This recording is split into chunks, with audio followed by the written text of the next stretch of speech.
राधे राधे प्यारे साथियों, स्वागत है आपका प्रद्योत गुरुकुल में। मैं हूं प्रद्योत, आपसे चर्चा करने के लिए फिर से उपस्थित हूं। जी हाँ, आज हम लोग फिर से पढ़ेंगे, आज हम लोग फिर से कुछ सीखेंगे नया, और जो होगा हमारी परीक्षा के लिए काफ़ी खास।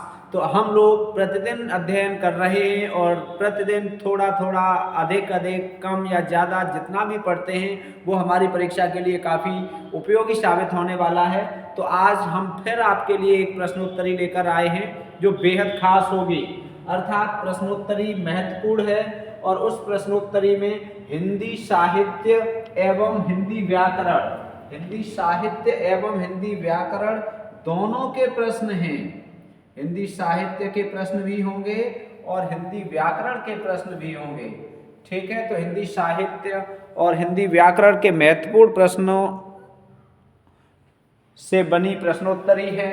और ये Bihar 6 to 8, Bihar TGT PGT, Uttar Pradesh TGT PGT, Himachal Pradesh, Madhya Pradesh वर्ग 2, आरपीएससी ग्रेड 1st 2nd, ठीक, assistant professor, Uttar Pradesh police, video, TET, super TET, KVS, DSSB, UPSC, LT grade आदि परीक्षाओं के लिए बेहद खास है।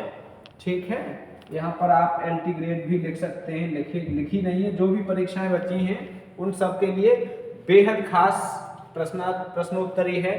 तो चलिए आज हम लोग इस प्रश्नोत्तरी को पढ़ते हैं, सीखते हैं कुछ नया और सीखते हैं कुछ, अभ्यास करते हैं कुछ पुराने का। चलो भाई, अब प्रश्नोत्तरी देखते हैं, प्रश्नोत्तरी क्या है और क्या क्या उसमें हमें पढ़ना है। चलो, आज कितनी नवंबर है? नवंबर आज है 6 है।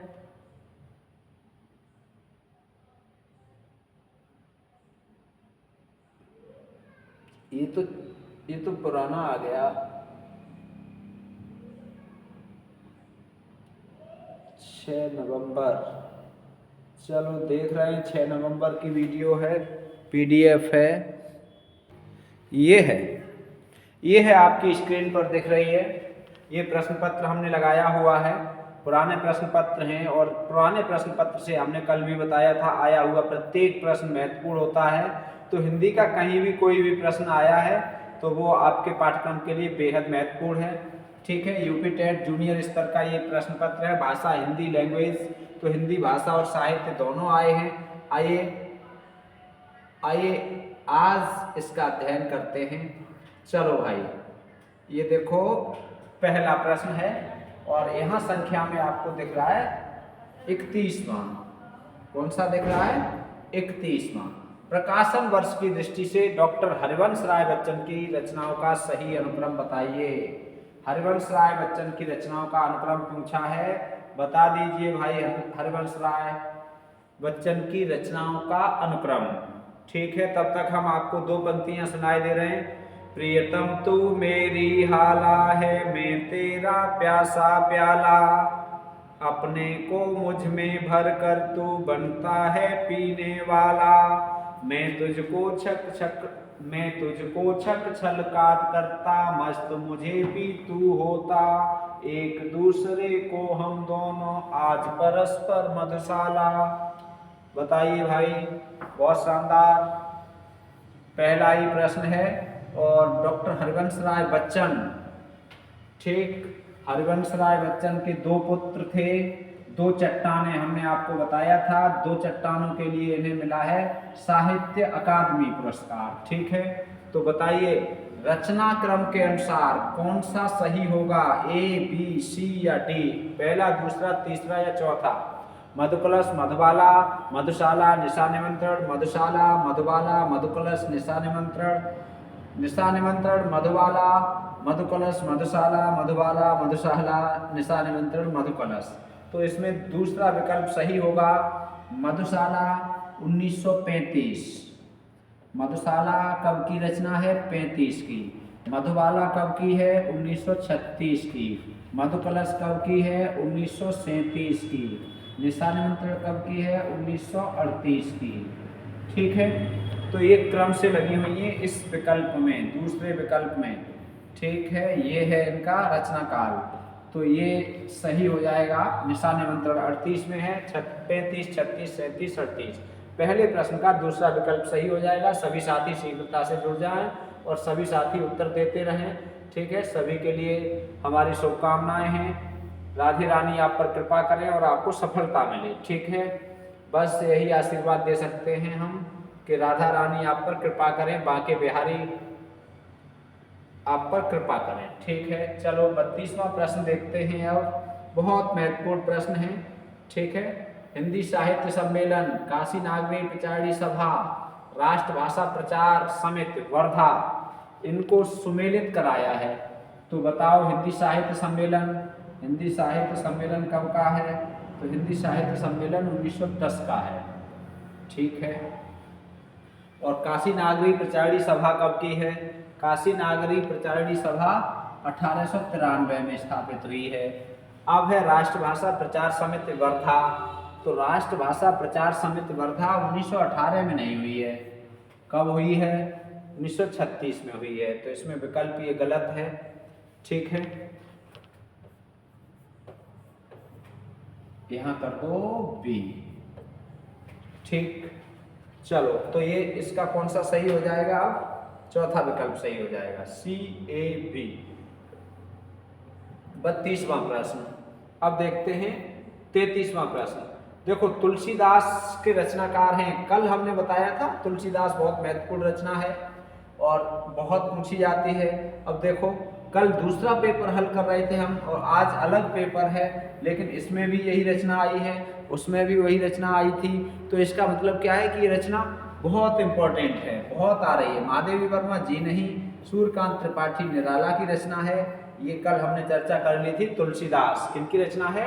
सूर्यकांत त्रिपाठी निराला। तीसरा विकल्प सही है 33 का, 3 3 3। अब देखो 34वां प्रश्न। ये देखो ये प्रश्न बहुत अच्छा है और बहुत इंपॉर्टेंट है। अन्या से अनन्या, अन्या से अनन्या आत्मकथाएं हमने आपको करा दी हैं बहुत अच्छे से। ठीक है, तो अन्या से अनन्या, इस अन्या से अनन्या आत्मकथा किसकी है? मन्नू भंडारी की, प्रभा खेतान की, सुषम बेदी की या उषा प्रियंवदा की? बहुत महत्वपूर्ण है। तो अन्या से अनन्या किनकी है? प्रभा खेतान की है। ठीक है, आप याद रखेंगे अन्या से अनन्या। 34वें प्रश्न का दूसरा विकल्प सही है। 34वें प्रश्न का कौन सा विकल्प सही होगा? दूसरा विकल्प सही हो जाएगा। बहुत अच्छा है। ठीक, चलो भाई अब 34 के बाद अगला देखते हैं 35वां प्रश्न। 35वां प्रश्न देखते हैं। साहित्य के ही प्रश्न हैं सब। पहले, प्रभु जी तुम चंदन हम पानी, प्रभु जी तुम चंदन हम पानी, प्रभु जी तुम चंदन हम पानी, प्रभु जी तुम घन बन हम मोरा। प्रभु जी तुम चंदन हम पानी किसका वाक्य है? कबीर का, दादू का, नानक का, रैदास का? तो प्रभु जी तुम चंदन हम पानी ये रैदास का है। बहुत महत्वपूर्ण है और परीक्षाओं में बहुत पूछा जाता है। TGT, PGT, नेट में भी पूछा गया है, प्रत्येक परीक्षा में पूछा जाता है। Very very important. ठीक है, प्रभु जी तुम चंदन हम पानी। और मीराबाई के गुरु माने जाते हैं ये रैदास। किनके गुरु माने जाते हैं? मीराबाई के। ठीक है, इन्होंने अपने आप को चमार बताया है कि मैं चमार हूँ और बहुत पहुँचे हुए संत थे ये, बहुत उच्च कोटि के। ठीक है, चलो भाई अब बात करते हैं 35 के बाद 36वें प्रश्न की। ठीक है, ये कुछ लिखा हुआ आ गया है दूसरी तरफ से। ये है 36वां प्रश्न आपकी स्क्रीन पर। निम्नलिखित में से कौन सा शब्द तद्भव है? तद्भव पूछा जा रहा है, बताओ, कमेंट कीजिए कौन सा तद्भव है। बताइए भाई, व्याकरण का और साहित्य का संगम है यहाँ पर। त्रिकुटी, खेत, प्रभु, नाथ। बताओ, तद्भव बताना है। तद्भव, तत्सम संस्कृत के शब्द होते हैं और ज्यों के त्यों हिंदी में प्रयुक्त होते हैं उन्हें तत्सम कहते हैं। और जो संस्कृत के शब्द काल के अनुसार धीरे धीरे धीरे धीरे समय के अनुसार उनमें परिवर्तन हुआ और उनका रूप बदल गया, रूप बदलकर प्रयुक्त होते हैं, उन्हें तद्भव कहते हैं। तो यहाँ तद्भव पूछा गया है। तद्भव कौन सा है? खेत। और इसका तत्सम क्या होता है? क्षेत्र। ठीक है, क्षेत्र का तद्भव होता है खेत। तो दूसरा विकल्प सही है 36वें प्रश्न का। ये नोट करेंगे आप अपनी डायरी में ये सारे प्रश्न। ठीक है, निम्नलिखित में से कौन सा शब्द देशज है? देशज पूछा गया है, बताओ। धड़ाम, लाश, औरत, पतलून, कौन सा शब्द देशज है? देशज का मतलब ऐसे शब्द होते हैं जिनका जन्म तो देश में हुआ है लेकिन जिनकी उत्पत्ति का कोई स्रोत पता नहीं होता, उन्हें कहते हैं देशज। ठीक है, तो लाश, औरत और पतलून ये तो विदेशी हैं, ये है देशी। धड़ाम क्या है? धड़ाम। धड़ाम शब्द देशज शब्द है और इसकी उत्पत्ति का कोई पता नहीं है। तो ये 37वें प्रश्न का सही उत्तर हो गया पहला। अब देखो 38वां, ये बहुत आता है। छछूंदर के सिर पर चमेली का तेल, कहाँ राजा भोज कहाँ गंगू तेली। चलो, छछूंदर के सिर पर चमेली का तेल, इसका अर्थ क्या है? अयोग्य व्यक्ति को अच्छी चीज देना, मिथ्या आडंबर, अधिक पाने की लालच करना, योग्य व्यक्ति को अच्छी चीज देना। बताओ। छछूंदर के सिर पर चमेली का तेल, छछूंदर के सिर पर चमेली का तेल। छछूंदर में तो खुद ही दुर्गंध आती है और चमेली का तेल डालोगे क्या दुर्गंध कम हो जाएगी? नहीं। अयोग्य व्यक्ति को अच्छी चीज देना, ये सही हो जाएगा। ठीक है, अयोग्य व्यक्ति को अच्छी चीज देना छछूंदर के सिर पर चमेली का तेल कहलाता है। 38वां हो गया पहले विकल्प के साथ। अब देखो 39वां, बहुत अच्छे प्रश्न हैं, इंपॉर्टेंट प्रश्न हैं। इन प्रश्नों को आप अपनी डायरी पर नोट रख लेंगे। ठीक है, PDF हम आपको दे देंगे प्रद्योत गुरुकुल टेलीग्राम चैनल पर सही विकल्प के साथ। ठीक है, ऋक धन वेद। अब यहाँ ऋक धन वेद संधि कौन सी है? व्यंजन संधि। और क के बाद व आ रहा है इसलिए ग हो जाएगा, अपने ही वर्ग के तृतीय वर्ण में परिवर्तन होता है। ऋक धन वेद ऋग्वेद। ठीक, बहुत महत्वपूर्ण है। ऋग्वेद की संधि विच्छेद क्या होगा?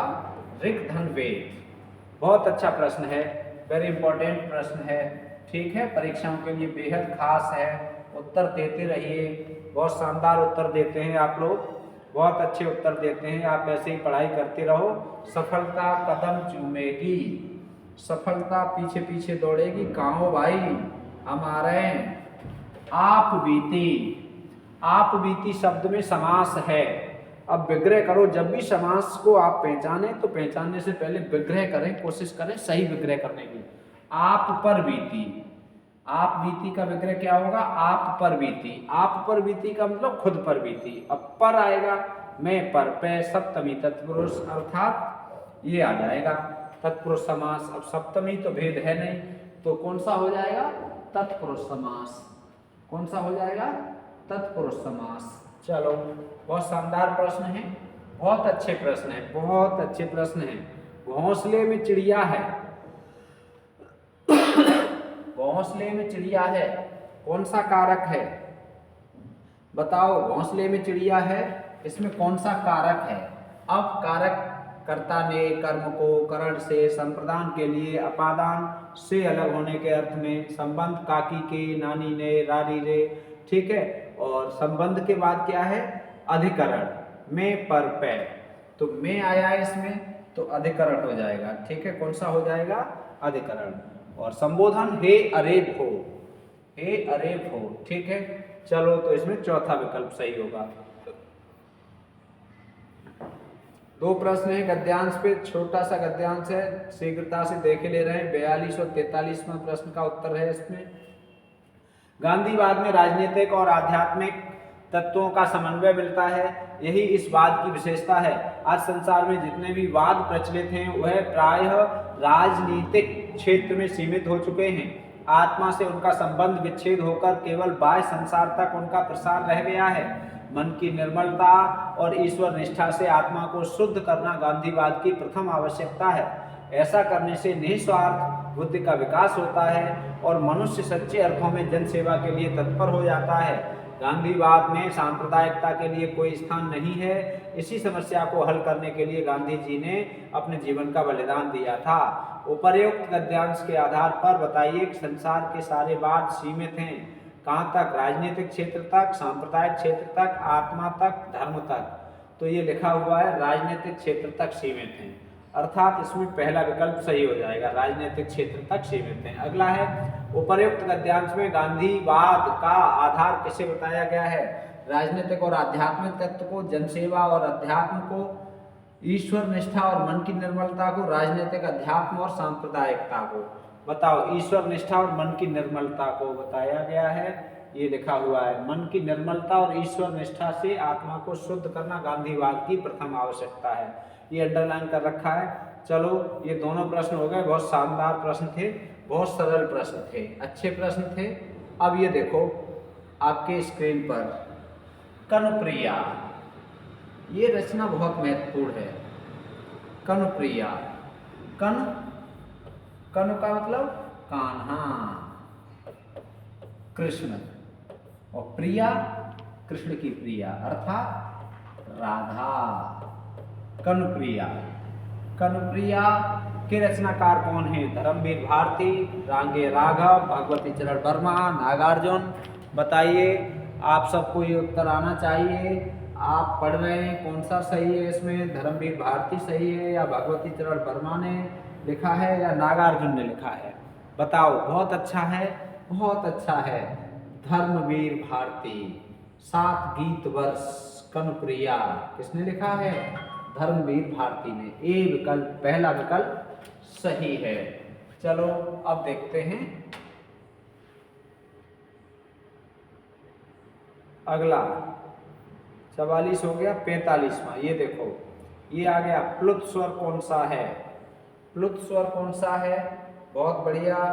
देखो, हमने एक क्लास में आपको बताया था, जिन स्वरों के उच्चारण में एक मात्रा का समय लगता है उन्हें ह्रस्व स्वर कहते हैं। कितनी मात्रा का? एक मात्रा का। जिनके उच्चारण में 2 मात्रा का समय लगता है उन्हें दीर्घ स्वर कहते हैं। ठीक, कौन सा स्वर कहते हैं? दीर्घ स्वर। और जिनके उच्चारण में 3 या अधिक मात्रा का समय लगता है उन्हें कहते हैं प्लुत स्वर। ठीक है, तो प्लुत स्वर अ उम, अ ओम, ओम, ओम। ठीक है, तो 3 मात्राएं होती हैं, इसलिए इस तरह का चिन्ह बनता है। ये ओम ऐसा लिखा जाना चाहिए था, ओम।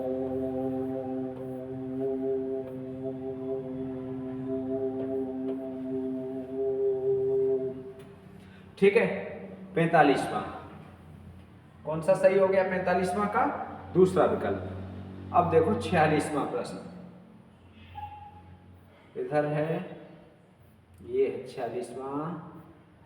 आओ भाई, 46, 47, ये है 46। ये है, प्रयोजन का समानार्थी शब्द नहीं है।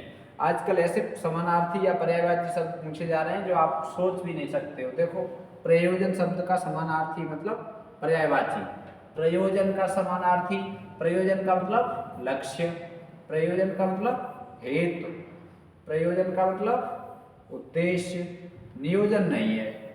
ये विकल्प सही हो जाएगा तीसरा। प्रयोजन का समानार्थी कौन सा नहीं है? नियोजन। ये विकल्प सही हो जाएगा तीसरा।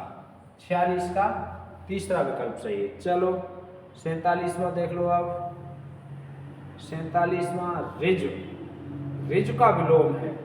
बहुत शानदार प्रश्न है, बहुत पूछा जाता है परीक्षाओं में, बार बार आता है ऋजु। बताइए, सरल, त्रिकोण, वक्र, सीधा।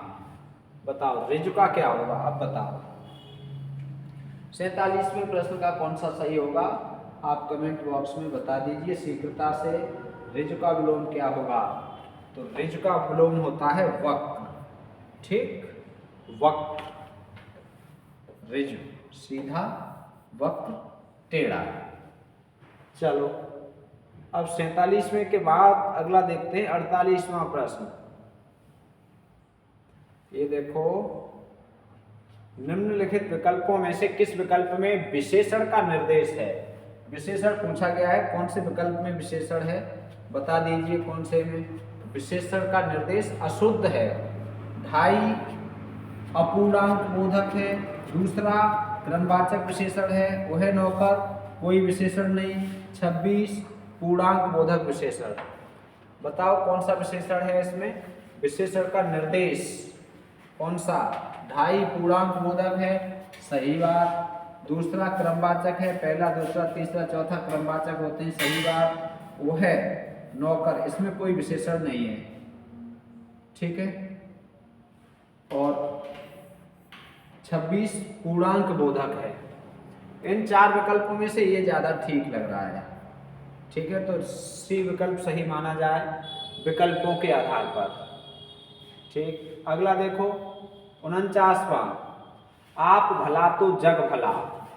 वाक्य में सर्वनाम के किस भेद का बोध होता है? जब कोई बात अपने लिए कही जाती है, अपने संबंध में होती है, मैं खुद कर लूंगा, आप कर लूंगा, अपने आप कर लूंगा, आप भला तो जग भला, तो वहाँ होता है निजवाचक। वहाँ क्या होता है? निजवाचक। सर्वनाम के भेद कितने? 6। मूल सर्वनाम कितने? 11। कौन कौन से? कमेंट बॉक्स में लिखो, ठीक है।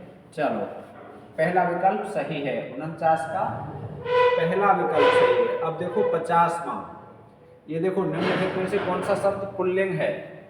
निम्नलिखित में से कौन सा शब्द पुल्लिंग है? चील, कड़ी, सरसों, संतान। बहुत शानदार प्रश्न है, बताओ भाई कौन सा पुल्लिंग है? एक दिन किसी ने, अब हमें याद नहीं है, किसी ने कमेंट करके पूछा था कि सर चील कैसा है, चील कैसा है? तो इनमें पुल्लिंग है, कौन सा ये पूछा गया है, ठीक है। चील स्त्रीलिंग, चील कैसा है? स्त्रीलिंग, ठीक। कड़ी कैसा है? स्त्रीलिंग, कड़ी कैसा है? स्त्रीलिंग। सरसों कैसा है? स्त्रीलिंग, ठीक है। और संतान कैसा है? स्त्रीलिंग, ठीक है। तो चारों ही विकल्प स्त्रीलिंग हैं, चारों ही विकल्प स्त्रीलिंग हैं, कोई भी विकल्प सही नहीं है। चील उड़ गई, चील उड़ रही है, चील बैठी है, ठीक। कड़ी, कड़ी बन गई, कड़ी तैयार हो गई, कड़ी खा ली, कड़ी फैल गई। सरसों, सरसों फूल गई, सरसों बो दी, सरसों कट गई, सरसों गिर गई। संतान, संतान छोटी है, संतान बड़ी है, संतान अच्छी है, संतान बुरी है, संतान निकम्मी है। तो सारे ही स्त्रीलिंग हैं, पुल्लिंग कोई नहीं, ठीक। 50वां प्रश्न मेरे हिसाब से। अगला है 51वां,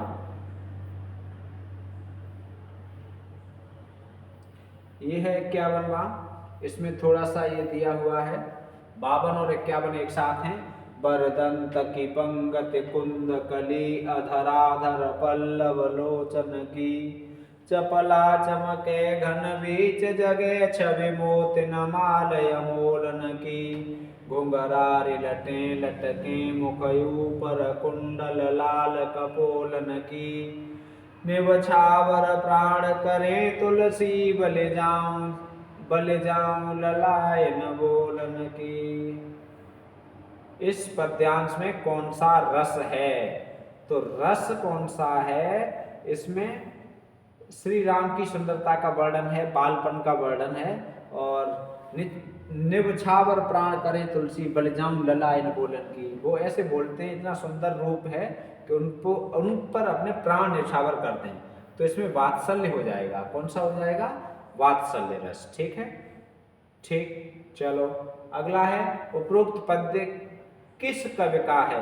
तो तुलसीदास का है, यहाँ लिखा हुआ है तुलसी, ये देखो इतना सरल है। अब देखो ये प्रश्न है 53वां प्रश्न क्या कहता है? 53वां प्रश्न ये कहता है, उच्चारण स्थान की दृष्टि से कौन सा विकल्प शुद्ध है? शुद्ध का मतलब बाकी अशुद्ध होंगे। श मूर्धन्य है, नहीं, ये श तालव्य होता है, गलत है इसलिए, ठीक। श दंत्य, बिल्कुल सही है, ये सही है।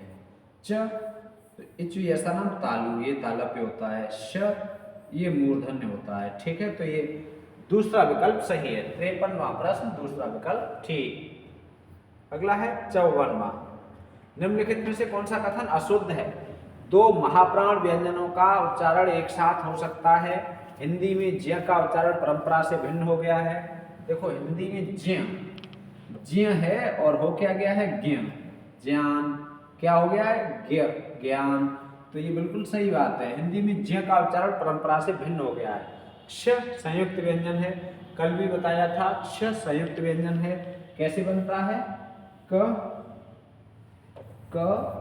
और श और अ मिलके बनता है क्ष। ठीक है, तो ये कैसा है? संयुक्त व्यंजन है। विसर्ग कंठ्य है, कंठ्य वर्ण है, बिल्कुल कंठ्य है। ये सही है, ये सही है, ये सही है, अर्थात अशुद्ध ये हो गया। दो महाप्राण व्यंजनों का उच्चारण एक साथ नहीं हो सकता, दो महाप्राण व्यंजन एक साथ नहीं आ सकते। ठीक है, ये हो गया 54। अब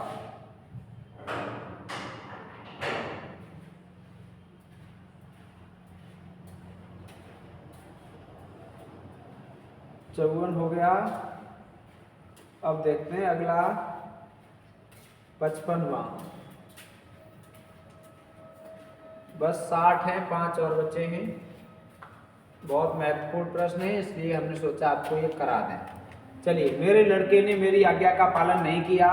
वाक्य में लड़के के विषय में कौन सा अशुद्ध है?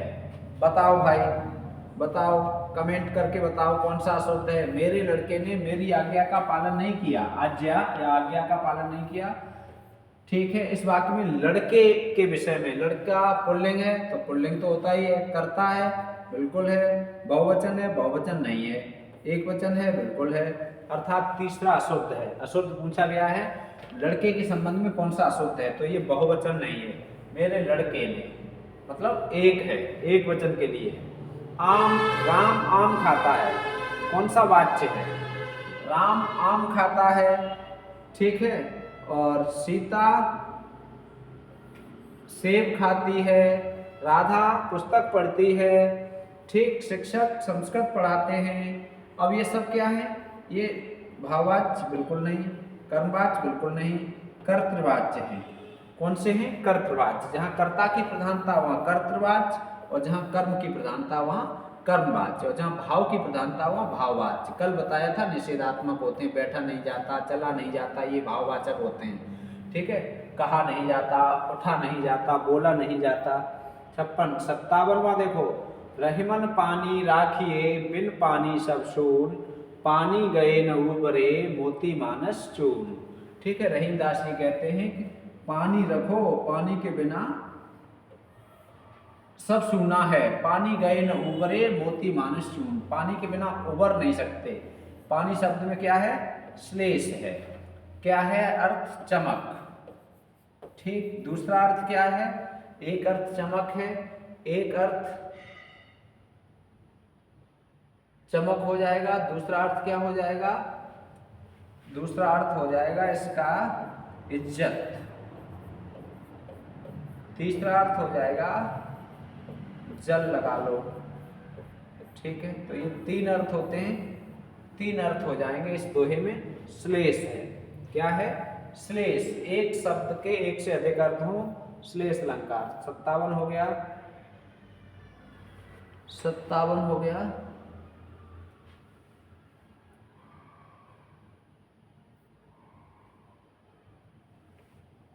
अरे भाई 57 हो गया।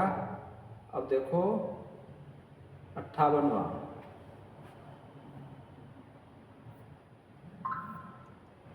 58वां देखो, निम्नलिखित में से कौन सा अशुद्ध है? वर्तनी का है। कौन सा शब्द शुद्ध है? शुद्ध पूछा है, अशुद्ध नहीं। तो देख लो भाई, शुद्ध वर्तनी कौन सी है? अंगना, चांद, चांद ऐसे शुद्ध होता है। आंख, आंख ऐसे शुद्ध होता है। अंक, अंक ऐसे शुद्ध होता है। तो ये तीनों अशुद्ध हो गए, ये शुद्ध है। अंगना, अंगना का अर्थ क्या होता है? स्त्री। ठीक, अंगना, ये शुद्ध है, पहला विकल्प सही है। ठीक, चलो भाई 58 हो गए। अब देखो 59वां, निम्नलिखित में से किस शब्द की वर्तनी सही है? सन्निधि, समनिधि, सन्निधि, सन्निधि। चौथा विकल्प सही है, अर्थात इस विकल्प की वर्तनी शुद्ध है, सन्निधि। बहुत महत्वपूर्ण है, नोट रखेंगे, बहुत आती है। अगला है, उपचारात्मक शिक्षण की सफलता निर्भर करती है भाषिक नियमों के ज्ञान पर, समय व अवधि पर, समस्याओं के कारणों की सही पहचान पर, उपचारात्मक शिक्षण की सामग्री पर। तो 60वें प्रश्न का सी विकल्प सही है। 60वें प्रश्न का सी विकल्प सही है। उपचारात्मक शिक्षण कहाँ? समस्याओं के कारणों की पहचान पर निर्भर होता है। ठीक है, इसकी पीडीएफ के लिए PRADYOT Pradyot Gurukul Telegram channel को आप ज्वाइन कर लें, पीडीएफ मिल जाएगी। बाकी आप जुड़े रहिए, पहली बार आए हैं तो ज़रूर सब्सक्राइब कर लीजिए और दोस्तों के साथ शेयर भी कर दिया करिए। कम से कम कुछ तो मेहनत की ओर ख्याल कीजिए।